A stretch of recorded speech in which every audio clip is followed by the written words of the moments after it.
It was the kind of evening I had looked forward to for weeks, a celebration that should have been filled with warmth, laughter, and the joy of family. Brandon's 28th birthday was a milestone, another year of life, another year of memories. I had put in every bit of effort I could muster to make it special. A homemade chocolate cake with 28 candles, each one a symbol of the love, hope, and care I had for him.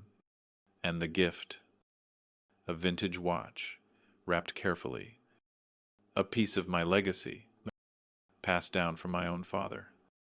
I wanted it to be more than just a gift.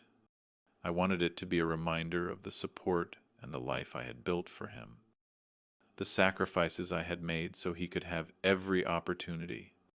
Before we continue, please subscribe to the channel and let us know where you are listening in the comments. But that evening, as I stood at the door, cake in one hand and gift under my arm, ready to share my love with my son, I couldn't shake the unease that had begun to settle deep within me. The evening air was crisp, carrying the scent of grilled burgers and freshly cracked beers from the backyard. I could hear laughter drifting through the open window, a sound that should have felt comforting, but now only made my stomach twist. I paused, just for a moment, making sure I wasn't about to interrupt anything important. Through the glass door, I saw Brandon, his tall figure standing near the grill, talking animatedly with Mike and Jason, laughing as if the world was perfect. Samantha, his girlfriend, sat at the table, absorbed in her phone, while others mingled around, seemingly lost in the carefree vibe of the evening. This was supposed to be a celebration, a time for family to come together. But as I stood there, cake still in hand, I felt an inexplicable chill in the air. Something was wrong. The words I had heard from the others, though casual, hit me with a force I had not expected. Mike's voice reached me clearly from the other side of the door. "Man, your dad really went all out for this party." Brandon's laugh followed, but it wasn't the joyful, grateful laugh I had always hoped for. "Yeah, well, he's trying to buy my affection, as usual. Thinks money solves everything." I froze. The weight of those words hit me like a cold, hard slap. I stood there, cake still trembling in my hand, my mind racing. I wanted to turn around, walk away, forget what I had just heard. But a part of me, maybe it was the fatherly instinct, wanted to just brush it off, to go in with a smile and pretend like nothing had happened. But then, the words kept coming, like daggers aimed straight at my heart. Jason added, his tone dismissive. "Yeah, but at what cost? Dudes always breathing down your neck about getting a job, moving out, acting like you're still a kid. It's exhausting." My legs felt heavy as the words washed over me, each one cutting deeper than the last. I could feel the blood rushing to my ears, and yet I stood frozen, unable to move. This was my son. This was the boy I had raised, the boy I had sacrificed so much for. And yet here he was, speaking so callously about me in front of his friends, as if I were nothing more than an inconvenience in his life. "Honestly," Brandon continued, his voice louder now, "the best gift for me would be if the old man finally disappeared from my life forever. I'm tired of his lectures and his control." I staggered back, nearly dropping the cake in my shock. The words hung in the air, like an invisible weight pressing on my chest. My hands shook as I tried to steady myself, the cake no longer feeling like a symbol of my love, but a heavy burden I could barely hold.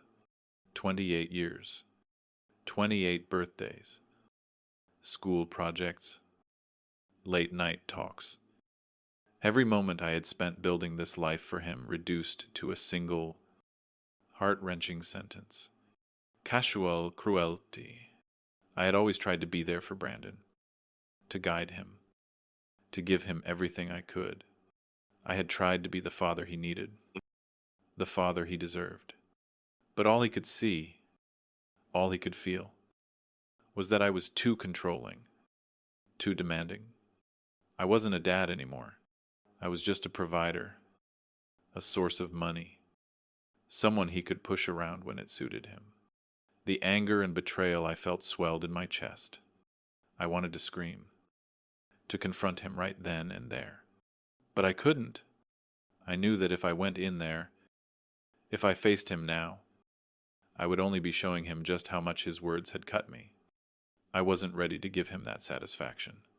Instead, I took a step back, slowly, as if the ground beneath me had shifted, as if the house itself were no longer my home. The cake I had made with love, the gift I had picked out with care, both now felt like symbols of failure. I had poured everything into this moment, into making this day perfect for him. And yet, all I had received in return was disdain. I wasn't angry, not just yet. I was hurt, deeply, profoundly hurt, because in that moment, I realized something I had never fully accepted before. Brandon didn't need me, not in the way I had always hoped. He didn't need a father to guide him, to support him, to love him. He only needed a provider, someone to give him what he wanted, without asking for anything in return. And even that, it seemed, was too much. I slowly walked away from the door, my heart heavy with the realization that I had been living in a fantasy. The perfect evening I had dreamed of, the perfect birthday celebration I had planned, was a lie. My son had just told me everything I needed to know about our relationship. He didn't care about me. Not really. And that truth, more than anything else, was the hardest thing to accept. I put the cake down on the table and left the gift by the door, both of them now heavy with a different meaning. The night continued without me. The laughter and music spilled out from the backyard. But I didn't hear it. I didn't want to hear it. I couldn't bear the thought of being in that house anymore, in a space where I had given everything and received nothing in return. It was time for me to walk away, not just from the party, but from the man I had been, the father who had sacrificed everything for someone who didn't appreciate it. It was time to leave. And this time, it would be for good. I stepped out into the cool night, the crisp air feeling like a fresh start, even though my heart was still heavy. I wasn't sure where I was going, or what I would do next. But I knew one thing. This was no longer about Brandon. This was about me, about reclaiming my life, about finally stepping out of the shadow of a son who had no place for me in his world. And for the first time in years, I felt like I was taking control. As I stood there in the hallway, the weight of Brandon's words settled like a dense fog around me. The cake, once a symbol of my love and effort, now seemed insignificant. The vintage watch, carefully wrapped and ready to pass down my legacy, was now just a reminder of my failure. The joy I had hoped to bring to his birthday had been shattered, replaced by an overwhelming feeling of emptiness. The house, once filled with warmth and laughter, now felt like a cold, sterile prison. I had always believed in the power of family, how no matter the hardships, no matter the mistakes, love would always bind us together. But in that moment, as I stood there, cake trembling in my hands, I understood the harsh truth. Love, for all its power, could not hold a relationship together if one person no longer valued it. And my son, the boy I had raised with every ounce of my being, no longer saw me as a father. I was just a provider to him, a means to an end. I glanced down at the cake, the frosting already beginning to melt in my trembling hands. I had spent hours in the kitchen, crafting each layer with care, making sure it was just right. I had imagined Brandon's smile when he saw it, the joy in his eyes as he blew out the candles. But now, it seemed so pointless. All the effort, all the years of sacrifice, had amounted to nothing in his eyes. It wasn't the cake or the gift that mattered to him. It was never about what I could give. It was about what I could take from him, what I could offer to fill the void in his life. I turned away from the door, unable to face him or the friends laughing outside. The sounds of the party were muffled now, like a distant echo, as if I were already a world away. The image of Brandon standing near the grill, laughing with his friends, his words still echoing in my mind, cut deeper than any physical wound could. The casual cruelty, the dismissal of everything I had done for him, was like a knife to my chest. How had it come to this? How had my son, the boy I had dedicated my life to, become someone who could casually wish I would disappear from his life forever? I had sacrificed so much for him, given up everything, my time, my money, my own happiness, just to make sure he had a better life than I did.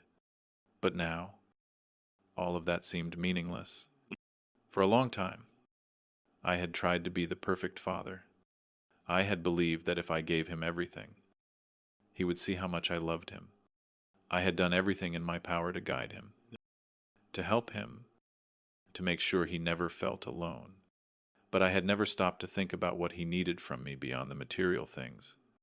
I had neglected to teach him respect, to teach him the value of hard work and gratitude.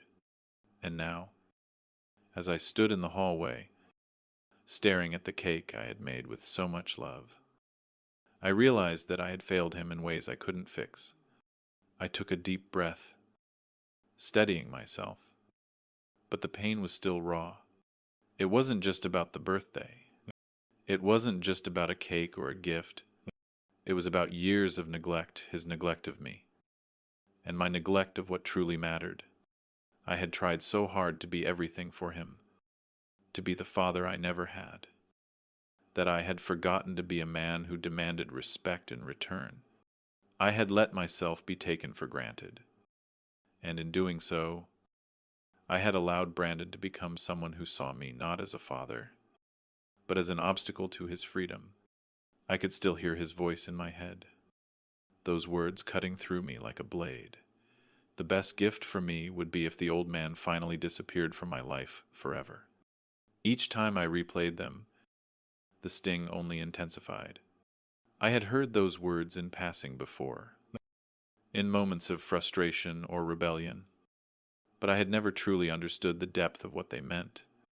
I had always thought he would grow out of it, that with time, he would come to appreciate everything I had done for him. But now, I knew that wasn't the case. I had always believed that if I kept giving, if I kept sacrificing, he would eventually understand. But now, I saw that it wasn't about what I gave him.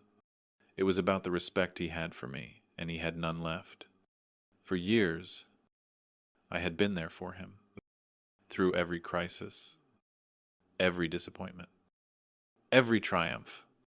I had watched him grow, helped him through difficult moments, supported him when he needed it. But none of that mattered. All of it. Every sacrifice, every sleepless night, had been reduced to nothing in his eyes. The cake, the watch, the party, they were all symbols of my failure. I had given him everything, and in return, he had taken it all for granted. I had spent so long trying to be the father he needed, but I had never stopped to think about the man I was becoming in the process. The invisible man, the man who gave and gave, but never received anything in return.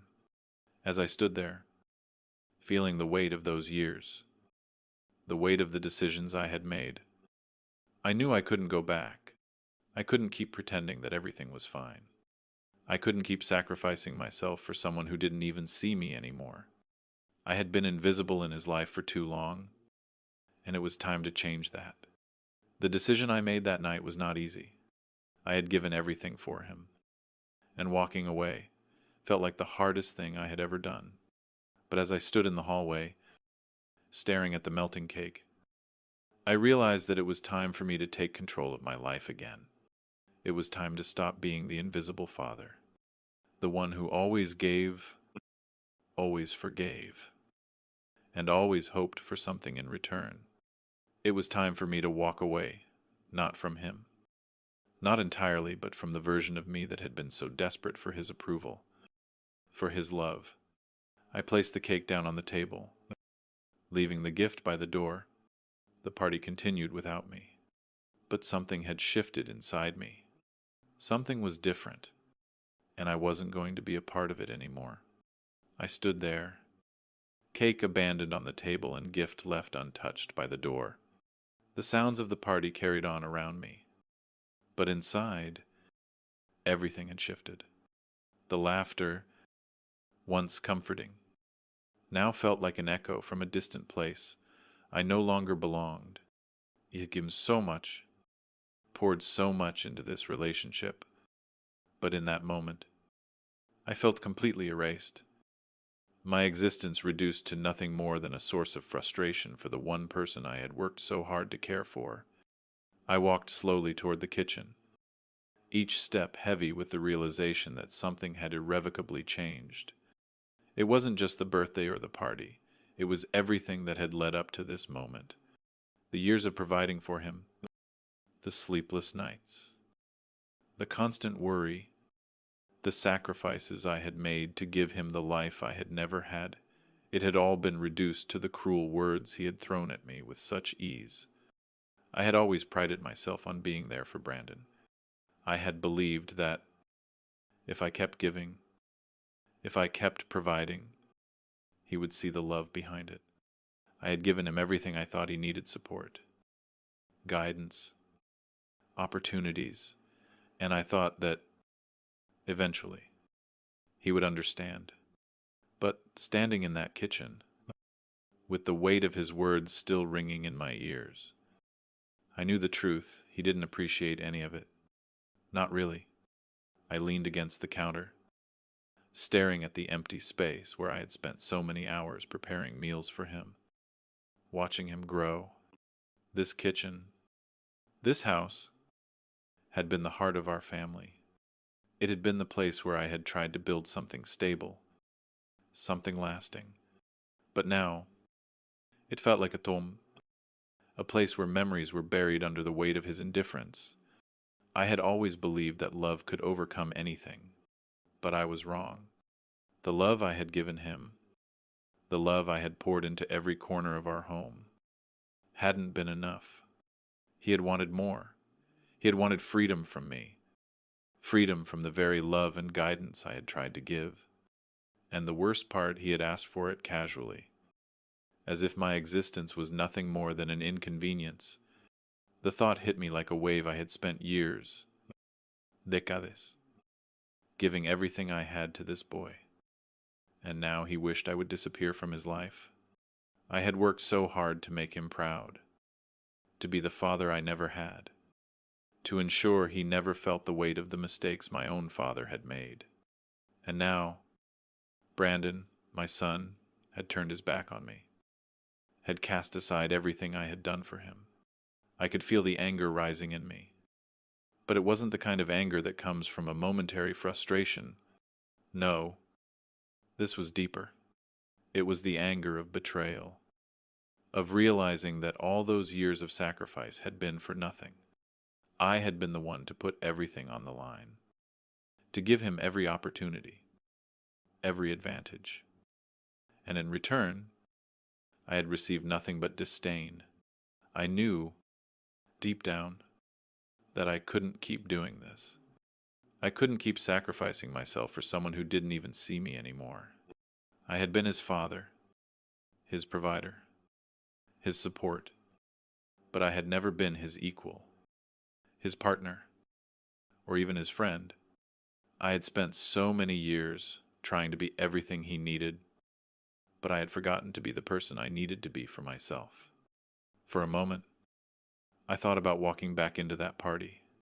I thought about going to Brandon, pretending that nothing had changed, pretending that his words hadn't cut me to the core.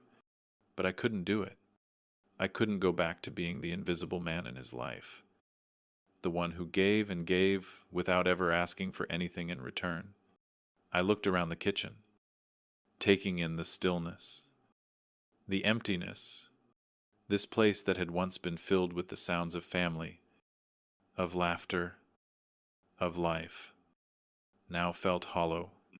I could see the remnants of what we had pictures on the walls, mementos from trips, the dishes I had cleaned countless times, but it all felt like a distant memory, like a life I no longer recognized.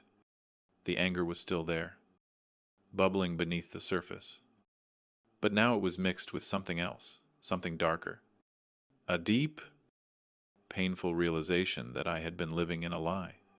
I had spent so many years thinking that if I just kept giving, if I just kept showing him how much I loved him, things would get better. But they hadn't, and now, I couldn't deny it anymore. I had enabled him. I had allowed him to take everything from me without ever asking for anything in return. I had given him the world, but I had never taught him to appreciate it. I had given him love, but I had never taught him how to love in return. And now, standing in this empty kitchen, I saw the full extent of my failure. Not just as a father, but as a man. I had sacrificed everything for him. And in return, he had wished I would disappear from his life. And that, more than anything else, was the hardest pill to swallow. The realization hit me hard. I could no longer live this way. I could no longer keep giving, keep sacrificing, for someone who didn't even value me. If Brandon wanted me gone, I would give him what he wanted, but not as the broken man he thought I was. No, I would leave, but I would leave on my own terms. I would take control of my life again, and I would show him that there were consequences for his actions. I slowly turned and walked toward the door. I wasn't sure where I was going, but I knew I couldn't stay here. Not in this house. Not in this life. The cake, the watch, the party, none of it mattered anymore. What mattered now was my own freedom, my own peace. I placed the cake down on the table and left the gift by the door. I had given Brandon everything I had, and in return, I had received nothing but disdain. It was time for me to leave, to stop being the invisible man in his life. I had spent so long trying to fix our relationship, trying to make things right. But now I knew the truth. I couldn't fix him. Only he could do that. As I stepped out into the cool night, I felt a strange sense of freedom. For the first time in years, I wasn't bound by guilt or expectation. I was free to make my own choices, to live my own life. And that, in itself, was a kind of peace I had never known before. I wasn't sure where the road would take me, but I knew one thing for certain. I was done being the invisible father, the one who gave without receiving, the one who always sacrificed without asking for anything in return. It was time for me to live for myself, and that was the only thing that truly mattered now. I stood in the driveway, the cool night air biting at my skin, but it wasn't the temperature that made me feel numb. It was the realization that something had shifted irreparably between Brandon and me. I had always believed that family was sacred, that no matter the distance, no matter the challenges, love and sacrifice would bind us together. But now, standing there in the silence of the night, the truth was undeniable. My son didn't value the sacrifices I had made for him. He didn't even see them. I had spent so many years trying to be the father I never had providing, guiding, and giving him every opportunity I could. But what did I get in return? His resentment, his wish for me to disappear from his life, his indifference to everything I had done for him, all the years of hard work, all the sacrifices gone in an instant, reduced to nothing more than a source of frustration for him.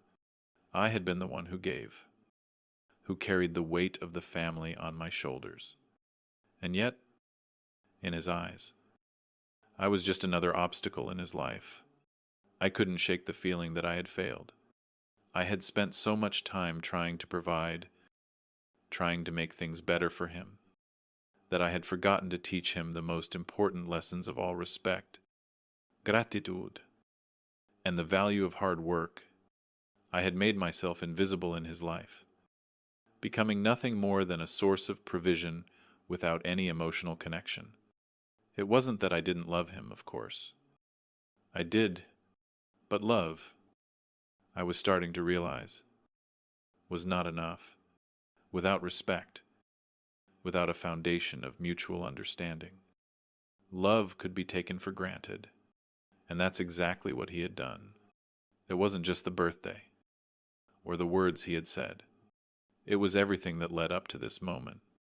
The way he had started pulling away, the way he had stopped needing me, the late-night talks, the laughter, the moments where he looked to me for advice or comfort. They had all become distant memories. The boy I had raised, the child who had once trusted me, had transformed into someone who saw me as a nuisance. His world had expanded beyond our home, beyond my reach, and I had failed to realize it until it was too late. I couldn't keep living like this. I couldn't keep sacrificing myself, giving him everything, and receiving nothing in return. There was a part of me that wanted to blame myself entirely, to take responsibility for everything that had gone wrong. Maybe if I had been a different father, a different man, things would have turned out differently. But as I stood there in the cold night, I realized something: I had done the best I could. I had given everything I had to give, and still, it wasn't enough. The truth was, Brandon had changed. He had grown into someone who didn't need me anymore.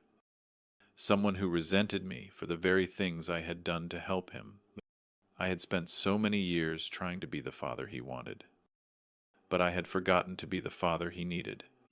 I had provided for him, supported him, but I had never taught him how to be grateful, how to understand the sacrifices that had gone into his upbringing. And now, I was paying the price for it. I had made myself indispensable to him, but in doing so, I had made myself invisible. I had been there, but I hadn't truly been there, not in the way he needed me. As I stood in the driveway, the sound of the party still faintly drifting from the backyard, I felt a deep sense of emptiness wash over me. This wasn't just about a birthday. This wasn't just about a father's love gone unappreciated. This was about the years of hard work, the endless hours spent sacrificing my own happiness for the sake of someone who didn't see it. And the worst part was that I had let it happen.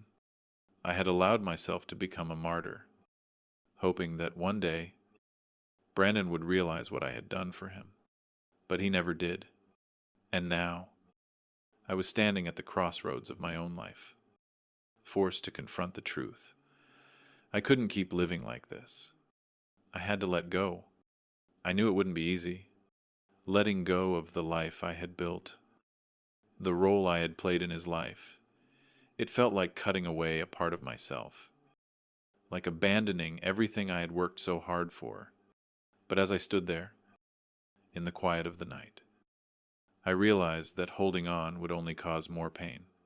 I had given Brandon everything I had, but I had never asked for anything in return, not even respect.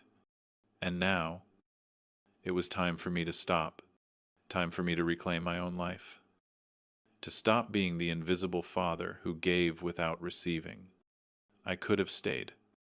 I could have walked back into that house, acted like nothing had happened, tried to salvage the evening, But I couldn't do it. I couldn't pretend that everything was okay when I knew, deep down, that it wasn't. Brandon had made his feelings clear, and I had to accept that he didn't want me in his life, not in the way I had always hoped. He wanted freedom from the very love I had given him. I didn't know what the future held for me. I didn't know where I was going or what I would do. But I knew one thing for certain. I couldn't stay in this house, in this life, anymore.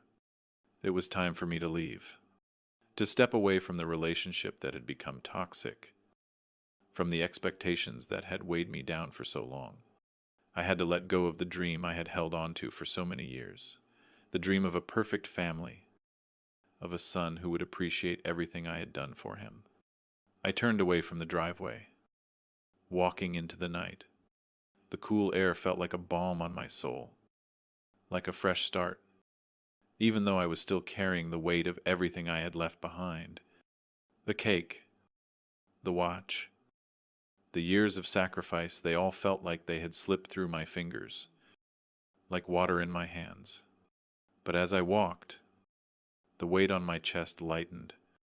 I was free, free from the years of giving without receiving, free from the expectations that had kept me tied to a life that no longer served me.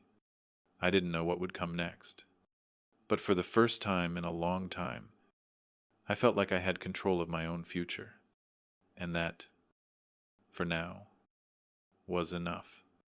I wasn't just leaving Brandon behind. I was leaving behind a version of myself that no longer existed, a version that had defined itself by the sacrifices made for someone who didn't appreciate them. I was stepping into the unknown. Yes, but I was stepping into it as a man who had learned the hard way that sometimes love isn't enough. Sometimes you have to love yourself enough to let go. And that's exactly what I was doing. Letting go. For me, it had been a few weeks since I had made the decision to leave, to step away from the life I had spent so many years building for Brandon and me. Each day since that night, when I walked out into the cold, the path ahead seemed a little clearer, though I still didn't know where it would take me. The road was long, uncertain, but each step was one of independence, one of reclaiming the man I had almost forgotten. As I settled into this new life, the pain of what had happened still lingered, but it was no longer the unbearable weight it had once been. It was more like an old wound that, while still raw, was slowly starting to heal.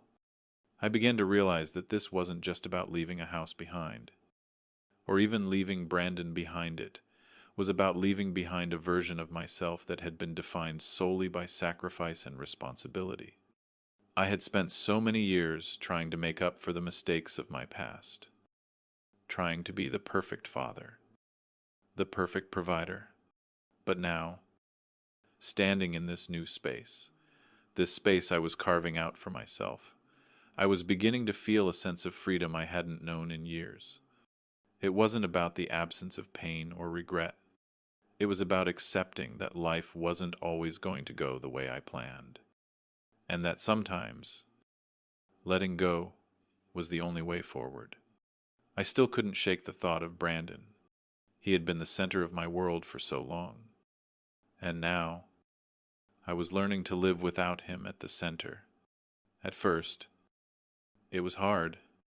There were moments when I missed him, when I missed the child he used to be, the boy who needed me.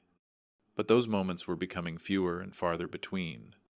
Slowly, I was realizing that I had to stop longing for the past, stop wishing for things that could never be again. Instead, I started focusing on the present. I was no longer just a father. I was a man with his own life, his own needs, his own desires.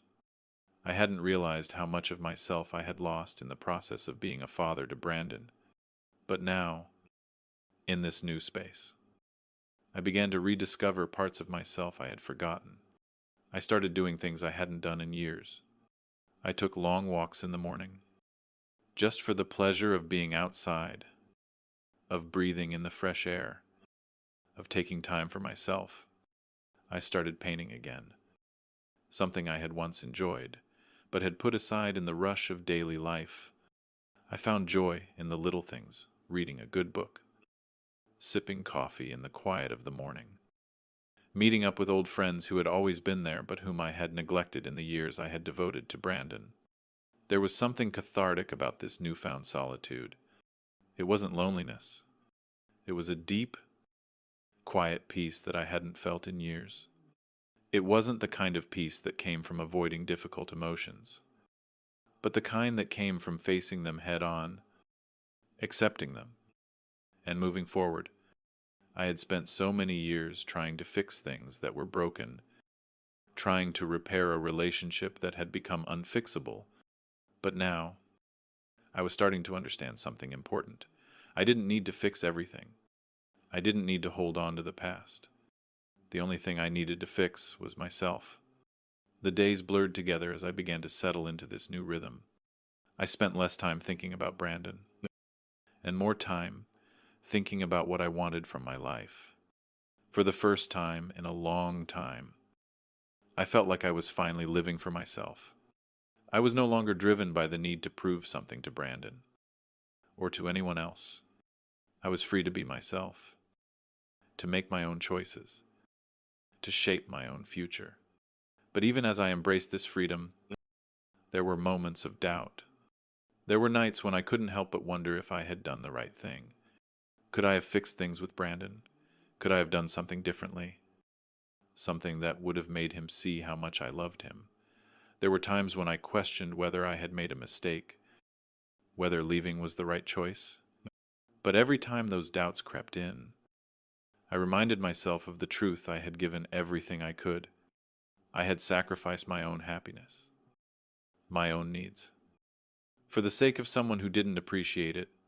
And now, I was reclaiming my own life. I wasn't perfect, and neither was Brandon. But the relationship we had, or rather, the one I had tried so hard to fix, was beyond repair. It was time for me to let go, to accept that some things could never be undone. I continued with my routine, building new habits, meeting new people, embracing new experiences. I even started thinking about where I wanted to go next. The idea of moving away, of starting fresh somewhere new, began to take root. There was a part of me that yearned for the freedom to create a life that wasn't tied to the past, a life that was mine to shape. And that thought, more than anything else, gave me hope. The pain of losing Brandon, of walking away from the life we had, still lingered in my heart, but it no longer consumed me. I was learning to accept that, as much as I loved him, he was no longer the center of my world. And that realization, no matter how difficult it had been, was the key to my healing. I didn't know what the future would hold. I didn't know where I would end up or what I would do. But for the first time in a long time, I felt like I was in control of my own destiny. I had taken the hardest step. I had let go. And in doing so, I had found a peace I hadn't known I was capable of. But even as I moved forward, even as I began to rebuild my life, there was always that lingering question in the back of my mind. Would Brandon ever realize the depth of my love for him? Would he ever come to understand what I had done for him? Or was I truly gone from his life forever, in the stillness of the quiet nights? When I allowed myself to reflect, I realized that I couldn't control the answers to those questions. I couldn't change the past, and I couldn't force Brandon to see things the way I saw them. But I had done my best. I had loved him with everything I had, and now it was time for me to love myself. And that, I realized, that was the most important lesson of all. I didn't need to be defined by my role as a father. I was more than that. I was a man who had survived, a man who had learned, and a man who was finally free. The days after I made the decision to leave were a blur. At first, It felt like I was walking through life in a fog. Everything was new, everything was uncertain. I had walked away from everything I had known, from the life I had built for Brandon and me. And now, I was facing a future that seemed as vast and empty as the horizon stretching before me. But there was something about that emptiness that felt oddly freeing. It wasn't the void of loneliness, but rather the kind of emptiness that comes from the end of one chapter and the beginning of another.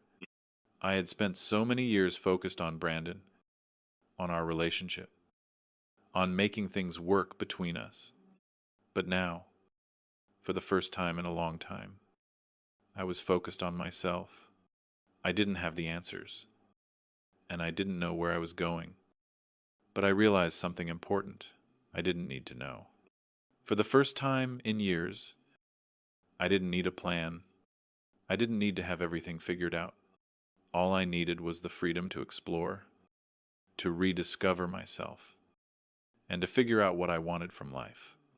The quiet was both comforting and unnerving. I found myself waking up in the mornings with no particular place to be, no particular task to complete. At first, it felt like a kind of luxury being able to do whatever I wanted, without the constant pressure of expectations. But as the days passed, I began to realize how much I had defined myself by the role I had played for so long. Father, provider, protector. Now that those roles were gone, I had to figure out who I was without them.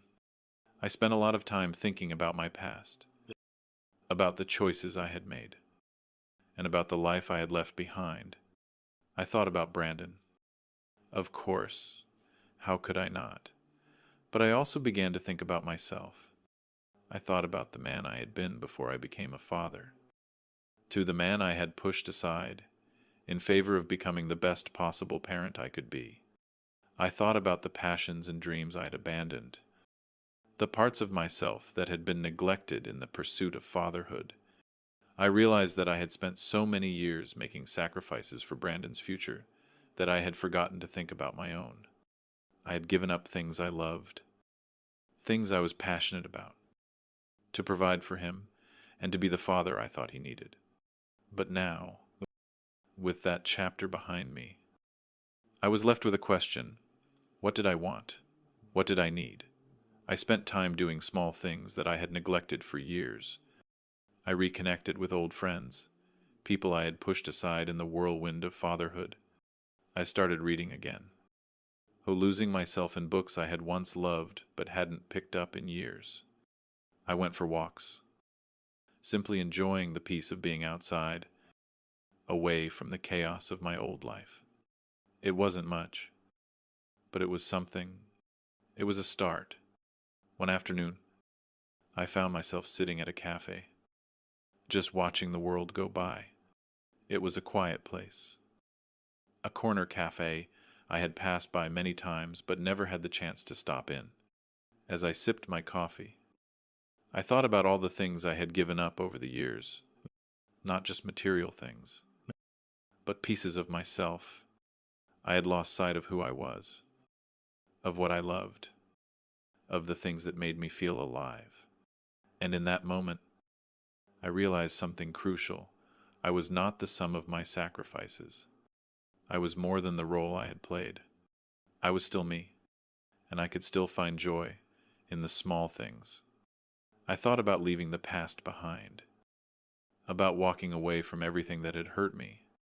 But I also realized that there was something else I needed to do, something even more difficult. I needed to forgive myself. I had spent so many years blaming myself for Brandon's distance, for the breakdown in our relationship.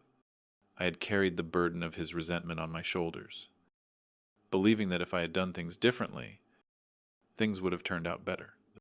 But now, I was starting to see that I couldn't change the past. I couldn't go back and fix things.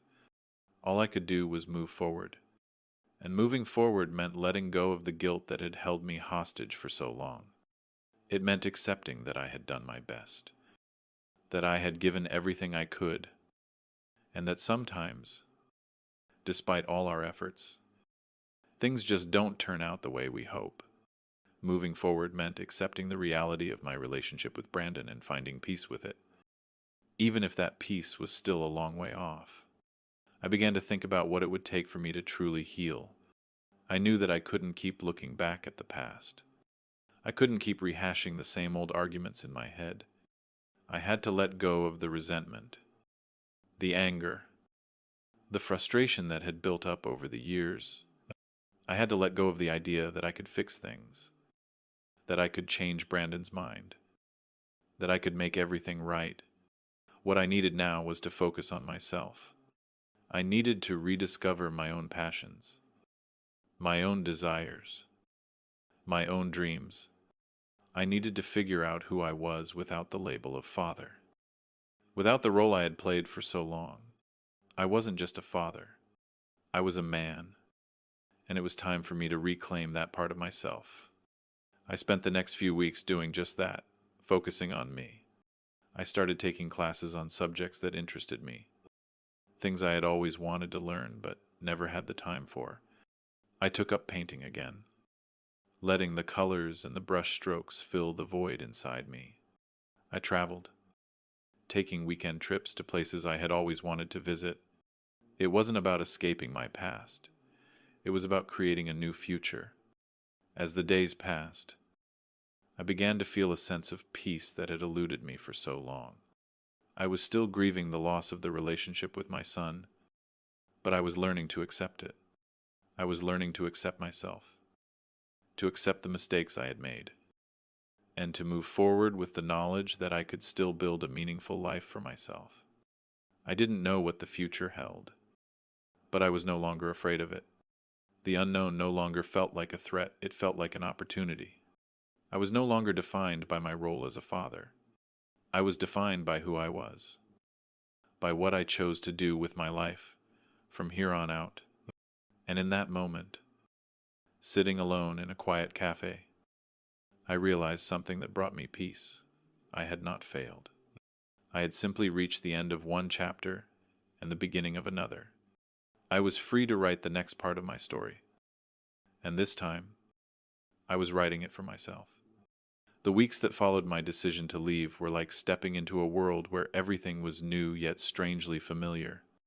I had been in this place before, or so it seemed. But this time, it felt different. There was a peace in my solitude, but there was also a constant ache, the kind that lingers after a wound has been left to heal. I had taken my life back, but in doing so, I had left behind pieces of myself, pieces I wasn't sure I was ready to part with. I had thought that once I walked away from Brandon, once I left the house and the years of unreciprocated sacrifice behind, I would feel a sense of freedom that would carry me through the storm. And at times, and it did, I woke up each morning with the realization that I was no longer a prisoner to guilt or expectation. I wasn't living for anyone else anymore. But then there were moments, still quiet and creeping, when the weight of what I had lost, the relationship with my son, the dream of a family, would settle over me. It wasn't that I regretted leaving. I didn't. But as I reflected more on those first few weeks of freedom, I realized something: I was still holding on to the past. I was still carrying the echoes of the life I had walked away from. And in doing so, I was letting that past define me in ways I hadn't expected.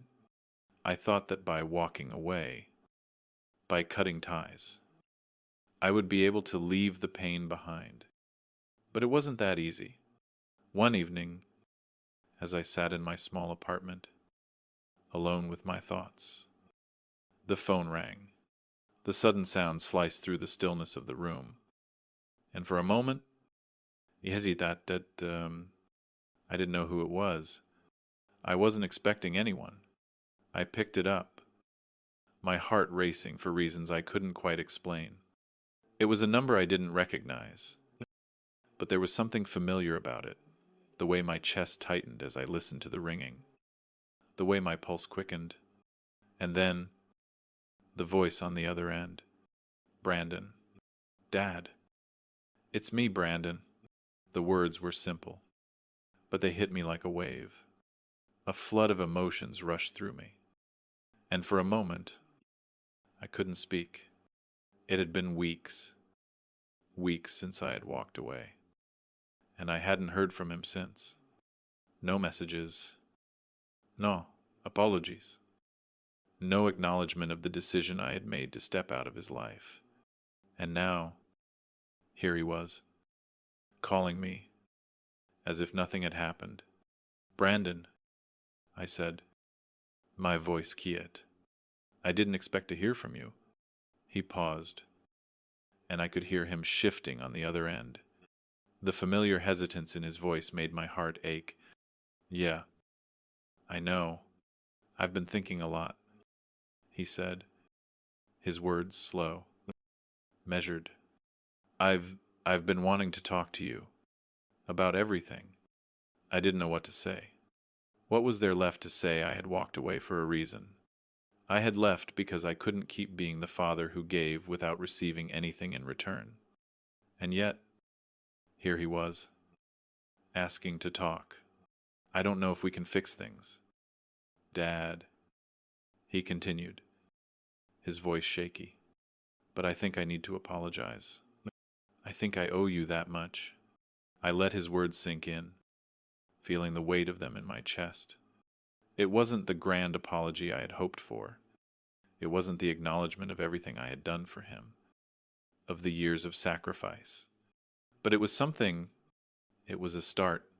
"I don't know, Brandon," I said, my voice cracking as I struggled to keep my emotions in check. "I don't know if I'm ready to forgive you yet. I don't know if I can just forget what happened." I heard him exhale on the other end. "I don't expect you to forgive me right away. I don't even know if I deserve it. But I need you to know that I've been thinking about everything. About how I treated you. About the things I said. I was selfish. And I'm sorry." The words stung, but they were real. They weren't just empty apologies. They were an acknowledgement of the hurt he had caused, of the damage that had been done. For the first time in a long time, I felt like I was hearing the son I had hoped would come back to me. Someone who was beginning to understand. Someone who was ready to face the consequences of his actions. "I can't change what I did," he continued, "but I can try to be better. I can try to show you that I'm not the same person I was when we last talked." His words, though simple, brought a kind of clarity I hadn't expected.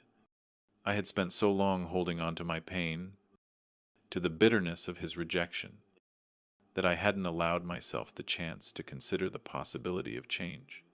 Could he really change? Could he really learn to appreciate everything I had done for him? I didn't have the answer. But for the first time in a long time, I felt a flicker of hope. Maybe this wasn't the end of the story. Maybe there was still a way forward. Even if it was just a small step at a time. "I don't know what the future holds, Brandon," I said, my voice softer now. "But I'm willing to try. I'm willing to listen. We both have a long way to go. But if you're willing to make an effort, maybe we can figure it out." He was quiet for a moment, and I could hear him breathing on the other end. "I'll try. Dad, I really will." The line went silent for a few seconds, and for the first time since I walked away, I felt a sense of peace. It wasn't a magical fix. It wasn't the resolution I had dreamed of. But it was something real. It was a step, a conversation, a willingness to try. After everything, I realized that what I needed most wasn't closure. It was a willingness to be open to the possibility of healing. And maybe, just maybe, Brandon and I could start rebuilding. Not as father and son in the traditional sense, but as two people who had been broken and were now learning to move forward, piece by piece. "I'm proud of you, son," I said, my voice steady, "for trying. That's all I ever wanted to see you try." And in that moment, I realized that while the road ahead would still be difficult, it was no longer impossible. there was still hope. And as long as there was hope, there was room for something new. For both of us, the conversation ended not with finality, but with a quiet promise, one that would unfold in its own time. And that, for the first time in years, felt like progress. The days after that conversation with Brandon felt different, lighter, yet still full of uncertainty. I had always believed that the hardest part of a relationship was facing the truth, acknowledging the pain, and pushing through it. But now, I was beginning to understand that the real challenge came after the truth was laid bare. It was about rebuilding, bit by bit, when everything you thought you knew about the person you loved had been shaken to the core. When Brandon had called that evening, apologizing for his actions, it had felt like a flicker of light breaking through a long, dark tunnel.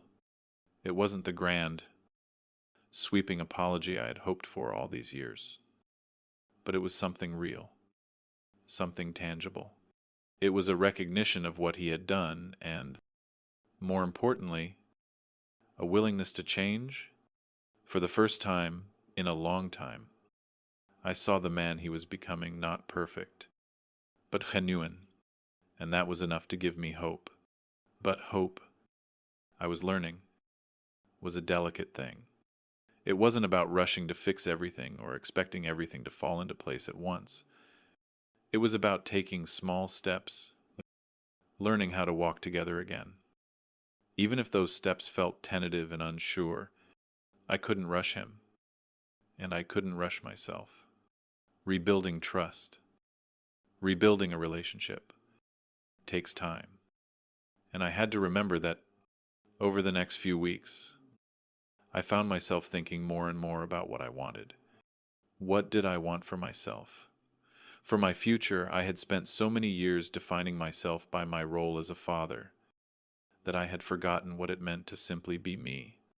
Not the father who gave and gave, not the provider or the fixer, but the man who was still alive inside, with his own desires, dreams, and potential. I had to start living for myself again. For the first time in years, I had to start carving out a future that didn't revolve around Brandon, around the past, or around the mistakes I had made. I took a weekend trip to a small town by the coast, just to clear my mind, to breathe in the sea air and let my thoughts settle. It was the first time I had taken a real break, without any sense of obligation, without anyone needing something from me. I stayed in a small bed and breakfast by the water, where the sound of the waves crashing on the shore at night brought me a sense of calm I hadn't known I was missing. It was during this trip that I realized something I had spent so much time trying to make things right with Brandon, trying to fix a relationship that had been broken for so long, that I had forgotten to fix myself. I had neglected my own needs, my own heart, my own life. And now, I was being given a second chance, not just at a relationship with Brandon, but at a life of my own. I spent the weekend walking along the beach, thinking about my past, my present, and what lay ahead. There were still moments when I thought about Brandon, when I wondered if we would ever be the father-son duo we once were. But more and more, I realized that the path forward wasn't about looking back. It wasn't about trying to recreate what we had before. It was about finding something new, something that would grow organically between us, without the pressure of old expectations. We were both changing, and for the first time, I was beginning to understand that I didn't need to control the process. I just needed to be present. When I returned from my trip, something inside me had shifted. I wasn't in a rush anymore. I wasn't trying to fix everything in one go. I had learned to take things one day at a time, to let the process unfold naturally. I focused on my own life, on building my own happiness, while remaining open to whatever Brandon and I could rebuild. We didn't speak every day, but the communication we did have was real. It wasn't forced. It wasn't about trying to fix things overnight. It was about small steps checking in with each other, having honest conversations without the burden of expectations weighing on us.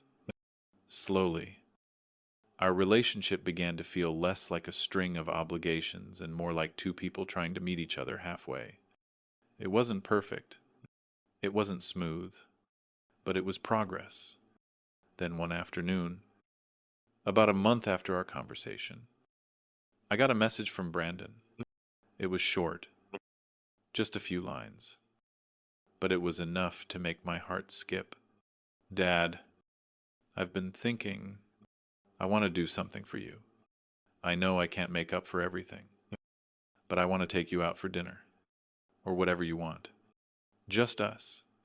Please let me know. The message was simple, but it meant the world to me. It wasn't just the gesture, it was the fact that he was trying. He was offering to meet me halfway, to show me that he cared. For so long, I had waited for him to make the first move, to show me that he was willing to put in the effort, and now he was doing it. I responded quickly, my fingers trembling as I typed, I'd love that. Brandon, let's make it happen. We set a time, a small, intimate restaurant in the city. It wasn't fancy, but it didn't need to be. It was a place we had visited when he was younger, before everything became complicated. When I walked into the restaurant, I saw him sitting at a table by the window, looking a little nervous but hopeful. I smiled as I approached him, and when he looked up and saw me, his face softened. The wall that had been between us for so long seemed to crumble in that moment. We sat down, and for the first time in a long time, it felt like we were just two people, having a meal together. No expectations, no judgments, just a father and a son, trying to reconnect. We talked about everything and nothing, his work, my new life, the things we had both been through. The conversation wasn't perfect, but it was real. For the first time, I felt like I was seeing him not as my son, but as a person, someone who had been through his own struggles, his own battles, and was now starting to understand the value of family, of connection. And I realized that, in many ways, I had been so focused on my own hurt, on the sacrifices I had made, that I hadn't seen the pain he had been carrying too. At the end of the meal, Brandon looked at me, his eyes sincere. I know I've messed up. I can't undo the past. But I want to try. Dad, I really do. I smiled. A small, genuine smile. I'm proud of you. Son, that's all I've ever wanted to see you try. To see you be real. That night wasn't a grand reconciliation, and it didn't solve everything. But it was a step, a real, meaningful step towards something new. And for the first time, in a long time, I felt a sense of peace that I hadn't felt in years. The road ahead wasn't clear. There were still many hurdles to overcome, but I wasn't walking it alone anymore, and that was enough for me. I didn't know what the future held, but I knew one thing for sure: the journey wasn't over. It was just beginning, and whatever came next, we would face it together, one step at a time. The weeks following that dinner with Brandon felt like a new chapter, but one that was written in slow, deliberate strokes. We weren't jumping back into a father-son dynamic that felt natural or easy. Instead, we were tiptoeing around each other, trying to rebuild something that had once been solid but was now fragile. Still, there was a shift in the air, a subtle change that, while not earth-shattering, felt like the beginning of something real. The small conversations we had, simple check-ins, brief exchanges about daily life, were no longer the strained, guarded ones we had become accustomed to. They were starting to feel like conversations between two people who genuinely wanted to understand each other again. We weren't pretending that everything was fine, but we were learning to sit in the discomfort together, to acknowledge the past without letting it dictate the future. Brandon would reach out occasionally, not with grand gestures, but with little things. A text to see how I was doing. A phone call just to chat. At first, it felt tentative, as if we were both waiting for the other to slip up. But with time, it became more natural. He was beginning to open up about his own struggles, the pressures he faced, and how, for so long, he had pushed me away because he hadn't known how to deal with his own feelings. It wasn't just about me anymore. It was about him too. One afternoon, he invited me to his apartment, an unfamiliar place that felt distant from the home we had shared years ago. As I walked in, I was struck by how much had changed. The walls were lined with pictures of his friends, his life now being lived on his terms, separate from mine. It was both a reminder of how far we had come and how much we had yet to understand about each other. "Dad, I've been thinking," he started, after we had settled into the small living room. "I know I've been hard on you, but I think I understand more now than I did before. It wasn't just you trying to control me. It was me not knowing how to handle my own life, my own choices, and I blamed you for it." I nodded, trying not to let my emotions overwhelm me. It wasn't easy hearing him acknowledge the pain he had caused, but it was a step. It was the first time he had truly taken responsibility for his actions, for his behavior that had pushed me away for so long. "I'm sorry," he said, his voice quiet. "I don't expect forgiveness. I know I don't deserve it yet, but I want to make things right. I want to have a relationship with you, but I know it's going to take time, and I'm willing to put in that time." The sincerity in his words struck me, and I felt a lump form in my throat. For so long, I had carried the weight of his rejection, convinced that I had failed him. But in this moment, I realized that healing was a two-way street. It wasn't just about him apologizing. It was about me being open enough to hear him, to see him for who he was becoming, and not who I had wanted him to be. "I appreciate you saying that," I said, my voice steady despite the storm of emotions in my chest. "And I want to make things right too. But we both know it's going to take time. It's not going to happen overnight. But I'm willing to try. If you are." We sat in silence for a while, not needing to say anything more. We were simply there together, in a way we hadn't been in years. I wasn't expecting any miracles, and neither was he. But in that quiet moment, I understood that the road to rebuilding was not going to be smooth, but it was ours to walk together. As the days turned into weeks, we continued to rebuild in our own way. There was no dramatic shift, no sudden breakthrough, but there was progress, small, incremental steps. We spent time together, doing things we used to enjoy, like watching games or having dinner. Each moment, though simple, felt like a piece of the puzzle falling into place. Brandon still struggled with his own sense of self-worth. He was still finding his way, still navigating the complex emotions that came with growing up. But what mattered most was that he was trying. He was showing up, and for the first time, I could see him trying to understand me, to see me for who I was, not just the father he had once resented. One evening, as we were sitting on the porch, talking about life and where we were headed, Brandon turned to me with a seriousness I hadn't seen before. "Dad," he said, his voice low, "I think I finally get it. All those things you did for me, everything you sacrificed, I never really understood it before, but now I do, and I'm sorry it took me so long to realize it. I felt a warmth spread through me. The kind of warmth that only comes when you know that the person you've loved for so long has finally begun to see the world through your eyes. Even if just for a moment, I don't need you to apologize. Brandon, I replied, my voice soft. I just needed you to know that I've always loved you, no matter what.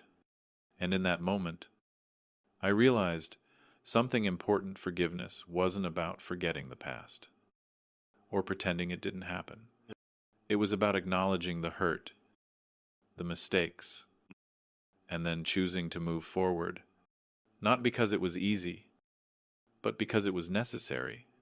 We had both been through so much, and we had both made mistakes, but we were both willing to try again, to rebuild what had been broken. Looking back at everything that had transpired, the hurt, the misunderstandings, the distance, I realized that the greatest lesson I had learned was that healing doesn't happen overnight. It's a process, one that requires patience, understanding, and, most importantly, time. It wasn't just about me trying to fix Brandon or him trying to fix me.